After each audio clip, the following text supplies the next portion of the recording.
Mais le bonheur est fragile. En refusant de signer le traité de Versailles, le Sénat des États-Unis a mis en péril l'autre rêve de Wilson, la Société des Nations.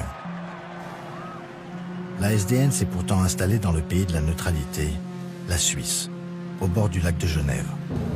Mais sans l'Amérique, cet ancêtre de l'ONU, assemblée de la plupart des pays du monde, pourra-t-elle maintenir la paix ?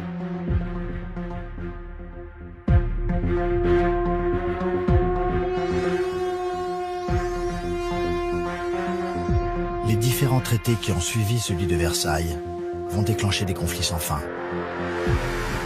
Les traités de Saint-Germain-en-Laye de 1919 et du Trianon de 1920 ont fait éclater l'Empire austro-hongrois en créant de nouveaux États comme une Autriche réduite, la Tchécoslovaquie, la Yougoslavie et en remodelant la Hongrie et la Roumanie. Le fameux droit des peuples à disposer d'eux-mêmes n'a pas vraiment été respecté. Allemands désormais en Pologne ou en Tchécoslovaquie, Hongrois en Roumanie, Croates en Yougoslavie. L'Empire austro-hongrois réunissait tous ces peuples dans une paix relative. De la même manière, l'Empire ottoman empêchait les tribus arabes de se déchirer entre elles. Mais, au traité de Sèvres, le 10 août 1920, cet empire ottoman, lourdement puni pour avoir soutenu les Allemands, est ramené à ce qu'est la Turquie d'aujourd'hui, moins l'enclave grecque de la ville de Smyrne. Le Proche-Orient est redessiné par l'Angleterre et la France. Les Français ne cherchent qu'à agrandir leur domaine colonial, en faisant main basse sur la Syrie et le Liban. Les Britanniques créent des pays nouveaux, la Transjordanie devenue Jordanie, la Palestine et surtout l'Irak, qui leur permet de contrôler le pétrole. Wilson avait soutenu la création d'un État kurde et pendant quelques mois, il a bien existé, puis a disparu, balayé par les Turcs. En Palestine, à Jérusalem, les Juifs ont été chassés par les Romains, il y a 2000 ans. Les Arabes sont alors 600 000 et voient d'un mauvais œil des Juifs persécutés d'Europe centrale et de Russie émigrer vers la terre promise dans le mouvement sioniste de la fin du XIXe siècle.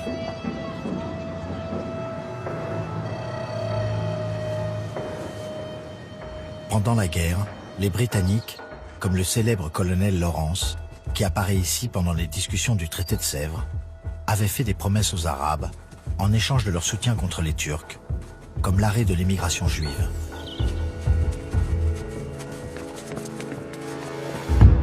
Mais Lawrence d'Arabie avait été manipulé et les engagements ne seront pas tenus.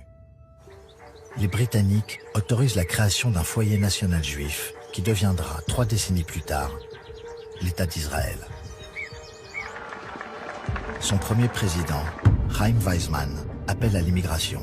Il dit « Il faut rendre la Palestine aussi juive que l'Amérique est américaine et l'Angleterre anglaise. » C'est le début d'une guerre sans fin. En 1920, dans la Turquie vaincue, à Constantinople, l'actuel Istanbul, la situation est tendue. Les Alliés occupent toujours la ville et une partie du pays, inacceptable pour les nationalistes. Ils s'insurgent.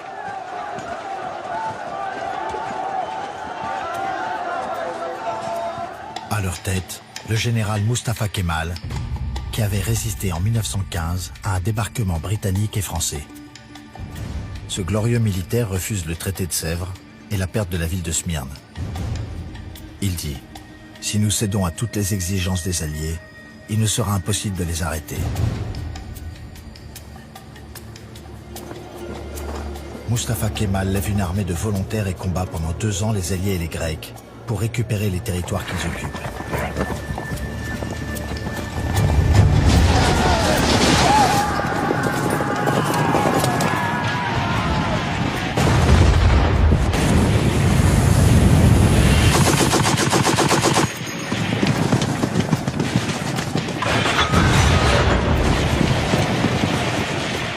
Le 9 septembre 1922, son armée entre dans le dernier bastion occupé par les Grecs, Smyrne.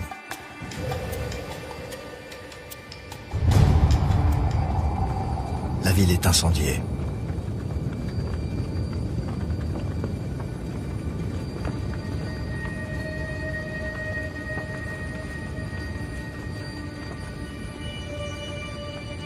Les Turcs veulent se débarrasser des Grecs, mais aussi de toutes les minorités non musulmanes et surtout des Arméniens. Rares sont ceux qui peuvent s'échapper et embarquer pour l'exil en Europe.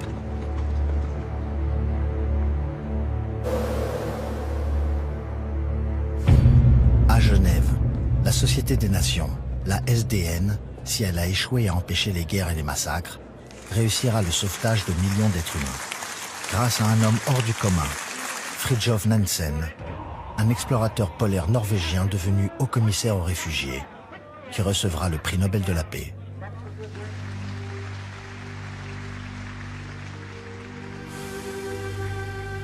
Il crée le passeport Nansen, précieux document pour tous ceux qui n'ont plus de patrie, comme le peintre Chagall ou le compositeur Stravinsky, et leur permettent de franchir les frontières. 9 millions d'hommes, de femmes et d'enfants deviennent des réfugiés de la paix. Ils sont nombreux à vouloir rejoindre les États-Unis. Et ils se retrouvent tous à Cherbourg, au nord de la France, un goulot d'étranglement. Les Français viennent de construire le célèbre Hôtel Atlantique, un centre de transit pour les émigrants, avec tout un dispositif de contrôle médical et administratif.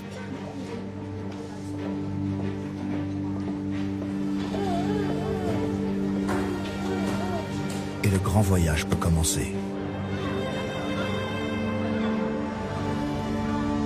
L'Amérique a toujours accueilli les naufragés du monde, les Irlandais, les Italiens, les Juifs. Au pied de la Statue de la Liberté, sculptée par un Français, Auguste Bartholdi, sont gravés quelques vers de la poétesse juive Emma Lazarus. Donnez-moi vos pauvres, vos exténués, envoyez-moi ces déshérités rejetés par la tempête. À Montréal, 30 000 Juifs manifestent pour alerter l'opinion sur le sort des malheureux restés en Ukraine.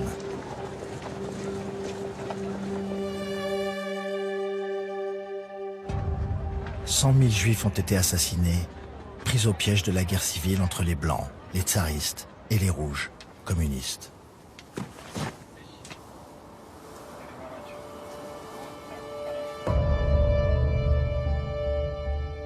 Les Rouges, les bolcheviks, finissent par l'emporter après 4 années de lutte, parce qu'ils sont encore plus impitoyables que les autres. 22 décembre 1922, une date. La Russie devient l'Union des républiques socialistes soviétiques, l'URSS. Une énorme partie de la planète devient communiste. Toute son économie s'est effondrée. Les récoltes ont été réquisitionnées pour nourrir les soldats. La première grande famine de 1922 fait 5 millions de victimes.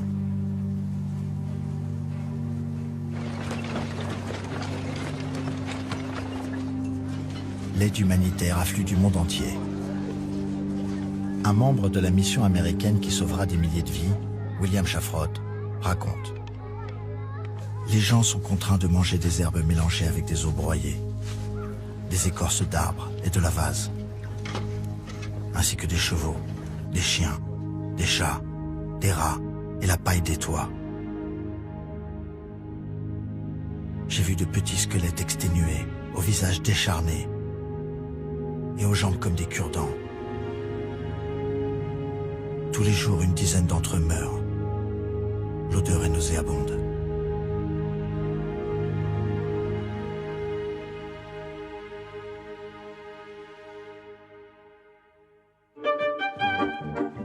À la fin de la guerre civile, 1 500 000 Russes ont réussi à s'enfuir de leur pays. 400 000 de ces Russes blancs se sont installés à Nice, sur la Riviera française, ou à Paris, dans les beaux quartiers. Ceux qui ont sauvé leur fortune peuvent vivre comme des rois, c'est le cas de le dire.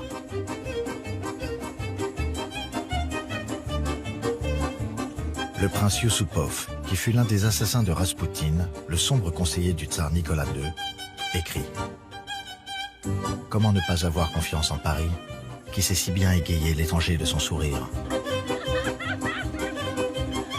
Le prince a un amant, le jeune grand-duc Dimitri, qui vit, de son côté, avec une créatrice de mode déjà célèbre, Coco Chanel.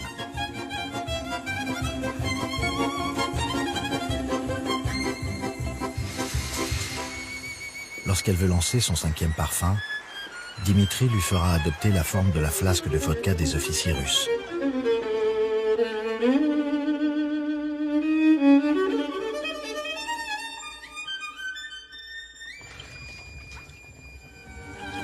Mais il n'y a pas que de riches aristocrates confiés dans les souvenirs et la dévotion au dernier tsar.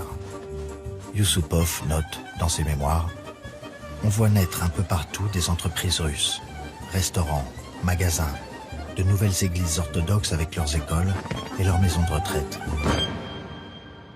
Paris devient le centre naturel de l'émigration. Les généraux du tsar et les anciens officiers de la garde impériale, ne connaissant que l'art militaire, mais sachant conduire, deviennent chauffeurs de taxi. Ils feront longtemps partie du folklore parisien. Le dernier prendra sa retraite en 1970, à 92 ans.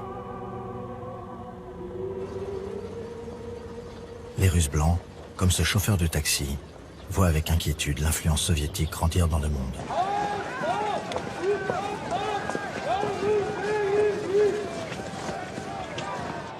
La tension sociale, née des folles dépenses de guerre, a entraîné partout l'adhésion au Parti communiste, porteur d'un projet généreux, comme à Londres, à Berlin, à New York, à Milan ou à Rome.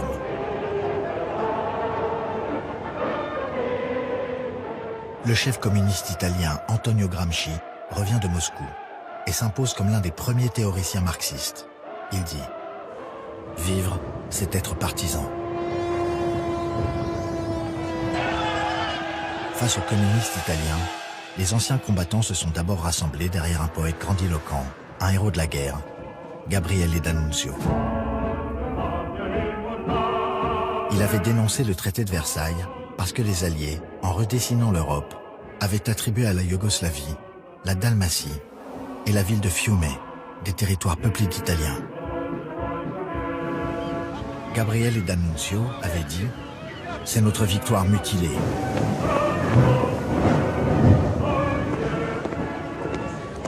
Il avait lancé sa milice en déclamant « Italie, voici ton heure, des années merveilleuses. J'entends le tonnerre des aigles qui, de toutes leurs serres, déchirent la nuit. » Gabriele D'Annunzio avait réussi à s'emparer de la ville de Fiume.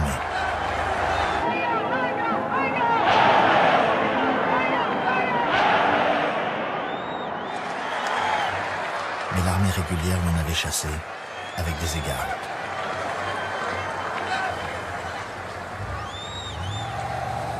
Cette tragicomédie, pour le communiste Gramsci, est une nouvelle preuve de la décadence de l'État bourgeois. Il dit « Le vieux monde se meurt, le monde nouveau tarde à apparaître, et dans ce clair-obscur surgissent les monstres. » Le monstre, c'est Benito Mussolini. Son épouse, Rachele, écrit « Il avait des yeux phosphorescents, des yeux perçants, vifs. Ses pupilles semblaient lancer des éclairs. Il en était conscient. Ses yeux exerçaient sur tous un pouvoir incroyable. » Mussolini a d'abord été un journaliste socialiste. Il est devenu nationaliste avec la guerre. Il crée dès 1919 le mouvement fasciste, du nom de l'organisation de ses militants, en faisceau de combat. Mussolini va se servir du prestige de Gabriele D'Annunzio. Il va tout copier. Les chemises noires, le salut romain et le poignard levé. Le cri « A noi, a noi, à nous, à nous ». Mais Gabriele D'Annunzio avait 2500 hommes en 1919. Mussolini en a 300 000 en 1922. Avec ses slogans populistes, Mussolini rassemble les anciens combattants, les invalides, les chômeurs, les classes moyennes, et même les esprits les plus limités, qui ont du mal à faire le salut fasciste. Et à tous les laissés pour compte, qui écrivent sur les bandages, après les bagarres, « Me ne frego, je m'en fous ».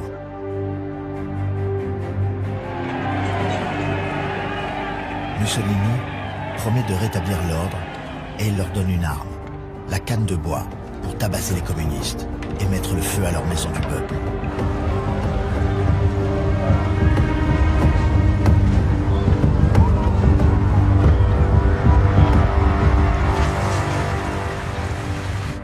Mussolini dit « Je rétablirai la discipline dans les usines ». Ce qui plaît aux grands industriels comme Agnelli, le fondateur de Fiat, ou Pirelli, le fabricant de pneus.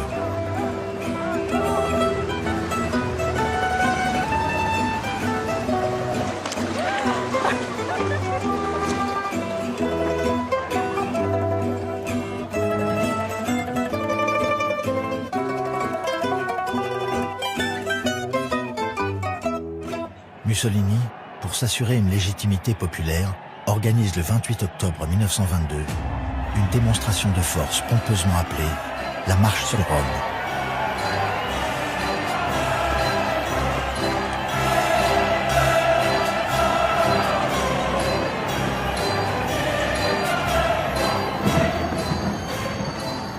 Lui arrive tranquillement par le train de Milan.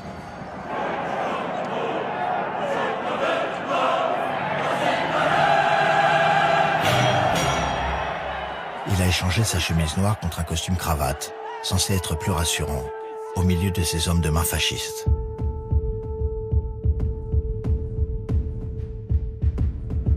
Le roi Victor Emmanuel III lui offre le pouvoir, pour le plus grand malheur du peuple italien. Avec la bénédiction de l'Église, une maîtrise de la propagande et la mise en place de camps de concentration, Mussolini assure un régime autoritaire anticommuniste. Dans cette année 1923, en Allemagne aussi, les anciens combattants s'unissent autour de leur chef de guerre, le général Ludendorff, désormais associé au chef du parti nazi, Adolf Hitler. Hitler dit « Nos gens sont soumis à une telle misère que si nous n'agissons pas maintenant, ils vont passer chez les communistes. » Les Alliés vont largement aider Hitler en accumulant les maladresses, comme l'occupation belge et française de la région minière de la Ruhr, pour récupérer du charbon en guise de réparation. Ce qui entraîne une crise économique, une inflation démente. En faisant marcher la planche à billets à toute allure, le mark se déprécie d'une manière affolante. Les Allemands doivent payer une miche de pain, 460 milliards de marks. Une jeune Allemande de 13 ans, Irma Lang, raconte « Lorsque notre père revient avec son salaire à la maison, nous partons tout de suite en courant le dépenser, sinon, en un rien de temps, il n'aura plus de valeur. » Entre les Allemands de la Ruhr et les occupants français et belges, la pression monte.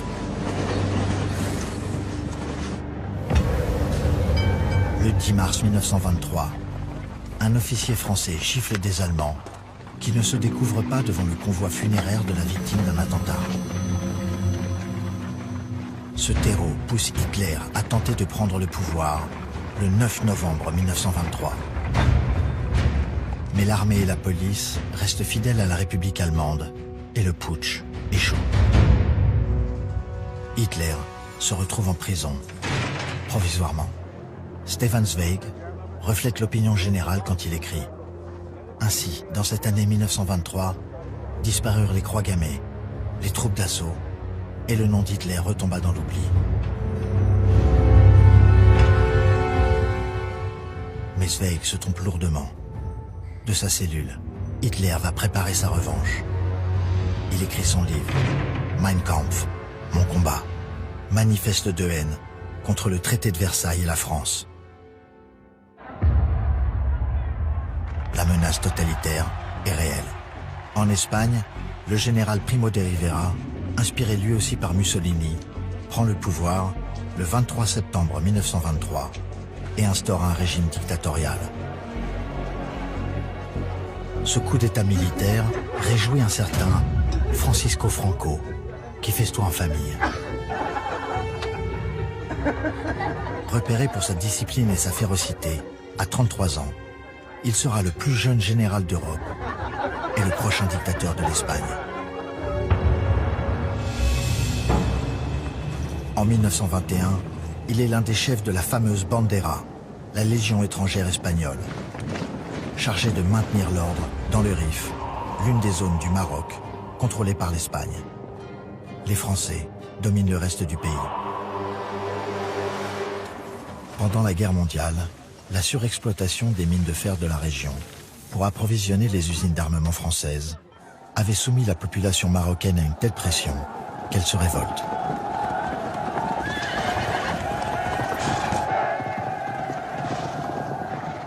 Un chef nationaliste se révèle au monde arabe.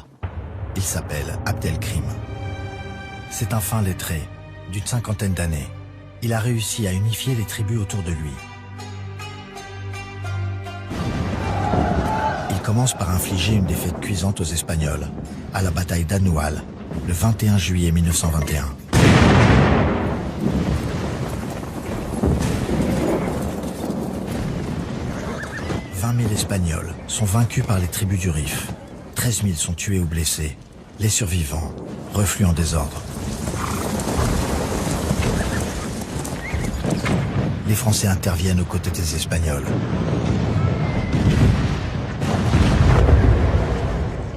Est-ce le début de la fin de la colonisation ?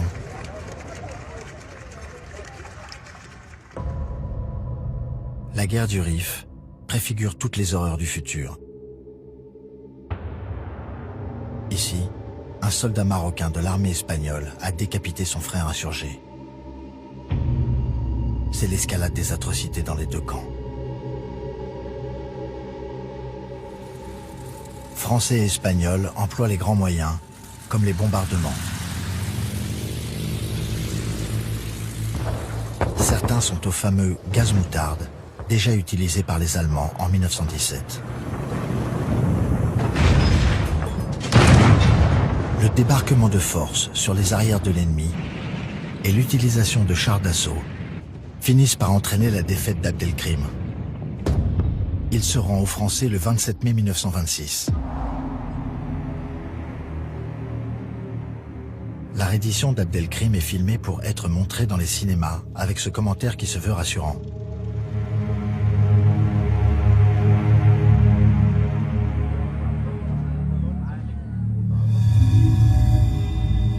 La guerre du Rif inspirera tous les conflits de décolonisation en Afrique et dans le reste du monde. Elle marque aussi un tournant décisif. Désormais, le monde va se structurer autour d'un nouvel affrontement. Les hommes ont perdu leurs repères religieux et leur identité pendant la guerre. Ils trouvent dans l'engagement politique une promesse, un projet, une vocation. 1926. La fièvre fasciste monte partout, comme ici en Angleterre. La fièvre communiste monte partout, même à New York. Les États-Unis tentent d'expulser leurs communistes. Ils auront droit à un aller simple pour la patrie du socialisme, sur ce bateau rebaptisé l'Arche des Soviets.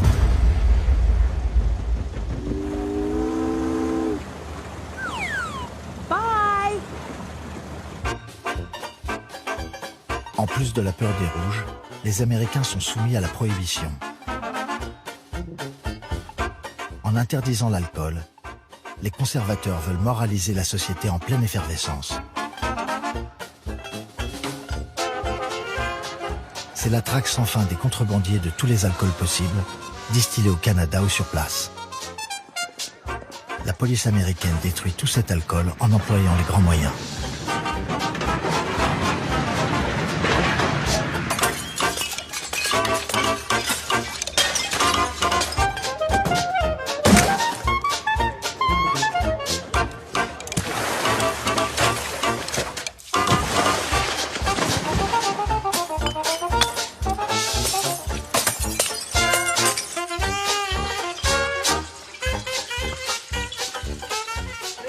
prohibition profite à une mafia italo-américaine qui prend pied sur le continent américain.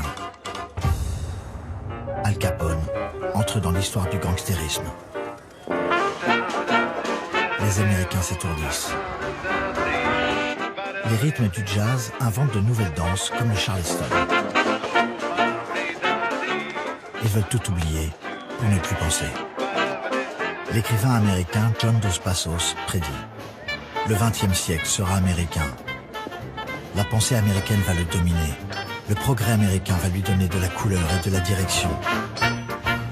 La régénération du monde, physique et morale, a commencé et les révolutions ne reculent jamais.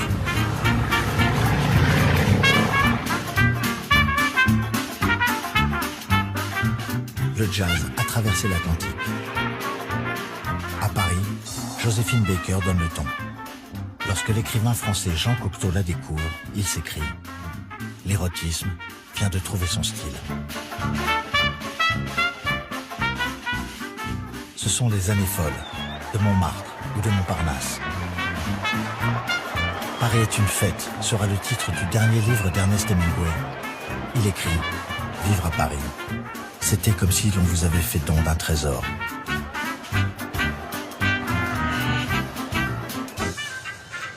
À Berlin aussi, les rythmes du charleston résonnent partout. Stefan Zweig écrit dans son livre « Le monde d'hier ». Tandis que fondait la valeur de la monnaie, toutes les autres valeurs se mettaient à glisser. Une époque d'extase enthousiaste, mélange unique d'impatience et de fanatisme. Tout ce qui était extravagant et incontrôlable connaissait un âge d'or.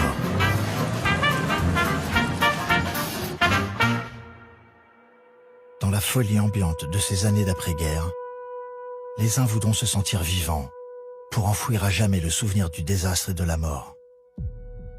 Les autres attendront Hitler pour mettre fin au traité de Versailles, en réarmant l'Allemagne. Les crises financières affaibliront les démocraties et une autre guerre mondiale, qui était impensable, puis menaçante, pourrait devenir inévitable.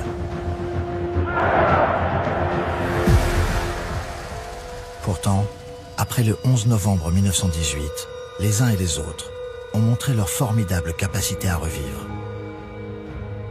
Mais sauront-ils se battre pour que la prochaine guerre soit enfin la dernière? Sauront-ils préserver la paix ?